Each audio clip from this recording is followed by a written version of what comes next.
Tem gente que trabalha mais do que todo mundo na empresa e continua parada no mesmo lugar. Chega cedo, resolve problemas, entrega resultado, aceita pressão, nunca reclama. E mesmo assim a promoção vai para outra pessoa. Alguém menos técnico, menos esforçado, às vezes até menos competente. E o mais perigoso É que isso começa a destruir a pessoa por dentro em silêncio. Porque ela passa a acreditar em duas mentiras. a primeira, meu trabalho fala por mim. A segunda, se eu continuar entregando mais, alguém vai perceber. Mas o ambiente corporativo moderno não funciona assim. Empresas não promovem apenas quem produz, elas promovem quem reduz incerteza emocional dentro do sistema. E essa é a parte que quase ninguém percebe. Porque a maioria das carreiras não trava por falta de competência. Trava por percepção psicológica. E a ciência organizacional vem mostrando isso há anos. Não é sobre esforço, é sobre como o cérebro coletivo da empresa interpreta você. E isso muda tudo.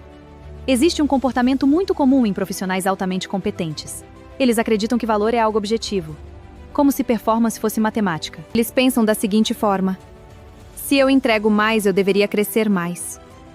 Mas organizações humanas não funcionam como planilhas, elas funcionam como sistemas sociais. E sistemas sociais operam por percepção, confiança e previsibilidade emocional. Um estudo publicado pela Harvard Business Review mostrou que profissionais promovidos não eram necessariamente os mais produtivos. Os profissionais promovidos eram aqueles considerados mais seguros para ocupar espaços de influência.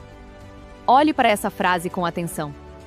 Não os mais brilhantes, os mais seguros. Porque promoção não é prêmio, é transferência de risco.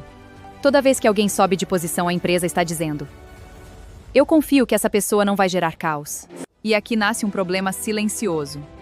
Muitos profissionais passam anos desenvolvendo competência técnica, mas nunca desenvolvem presença estratégica. Eles sabem executar, mas não sabem gerar percepção de estabilidade. E liderança tem menos relação com inteligência do que com segurança psicológica coletiva. É duro ouvir isso. Mas vários profissionais talentosos transmitem tensão sem perceber.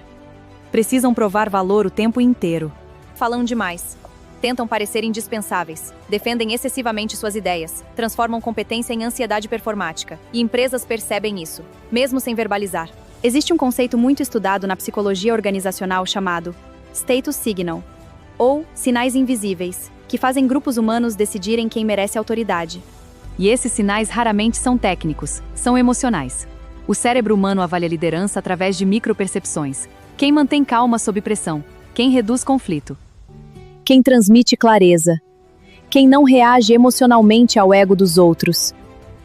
Quem parece emocionalmente estável em ambientes ambíguos. Agora observe uma contradição brutal. As empresas modernas dizem valorizar alta performance, mas, na prática, elas promovem previsibilidade. Porque crescimento corporativo custa caro. Um líder ruim destrói equipes inteiras.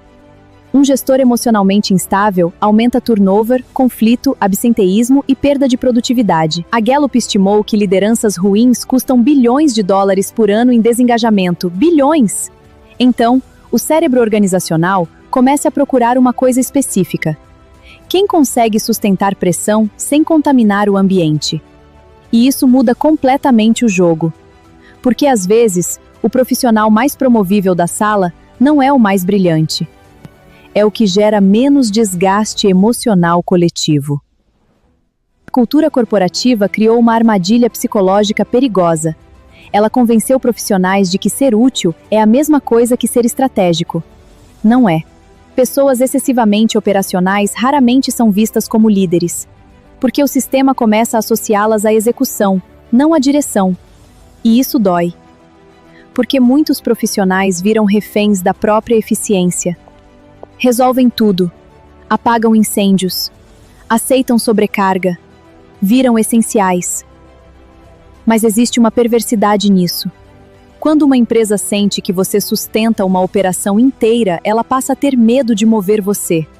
Você deixa de ser visto como potencial executivo e passa a ser visto como peça operacional crítica. É o paradoxo da competência. Quanto mais indispensável operacionalmente você se torna, menos promovível estrategicamente você parece. E algumas pessoas passam anos sem perceber isso. Elas confundem cansaço com crescimento, volume com relevância, sacrifício com influência. Mas liderança não nasce do excesso de esforço. A liderança nasce da capacidade de ampliar clareza em ambientes complexos. Observe os profissionais que realmente crescem rápido. Quase nunca são os mais ansiosos da sala. Eles possuem outra característica: leveza psicológica sob pressão. Não precisam vencer todas as discussões. Não tentam parecer inteligentes o tempo inteiro. Não entram em competição invisível. Eles entendem algo sofisticado. Autoridade não é imposição, é estabilidade emocional percebida. Por isso, algumas pessoas entram em reuniões e o ambiente desacelera. Porque presença emocional também comunica hierarquia, e isso aparece em estudos sobre liderança executiva. Pesquisas do Center for Creative Leadership mostraram que autocontrole emocional e capacidade de regulação social possuem impacto maior na ascensão executiva do que habilidades puramente técnicas. Porque o topo corporativo não é um ambiente técnico, é um ambiente político, emocional e simbólico. Você não lidera planilhas, você lidera estados emocionais humanos, e a maioria das pessoas nunca foi treinada para isso. Foram treinadas para produzir, não para sustentar influência. Talvez ninguém esteja sabotando você. Talvez o sistema apenas não consiga imaginar você ocupando espaços maiores ainda.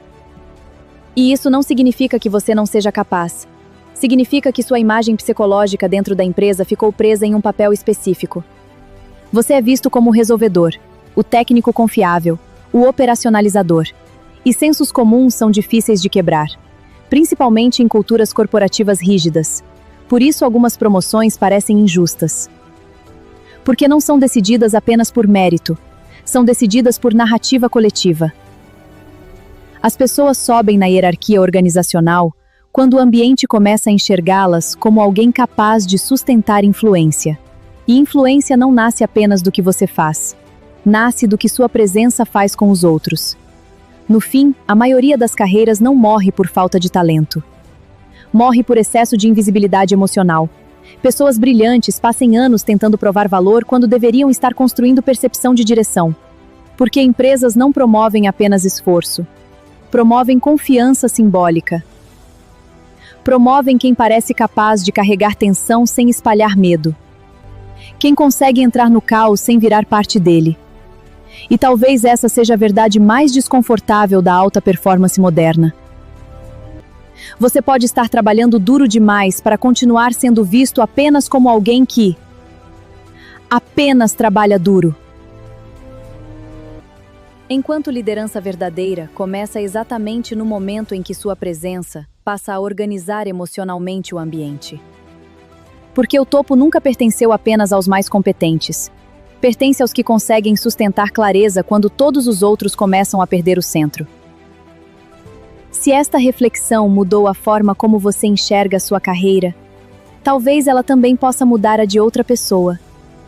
Compartilhe este vídeo com quem merece ser reconhecido, mas ainda acredita que apenas trabalhar mais será suficiente. Se você gosta de conteúdos que revelam o que realmente acontece por trás da liderança, das decisões e do comportamento humano, inscreva-se no canal e ative as notificações. Toda semana, novos vídeos para ajudar você a enxergar aquilo que a maioria nunca percebe. Porque, no fim das contas, as melhores decisões não começam quando você faz mais. Elas começam quando você passa a enxergar melhor. Até mais! Vejo você no próximo vídeo.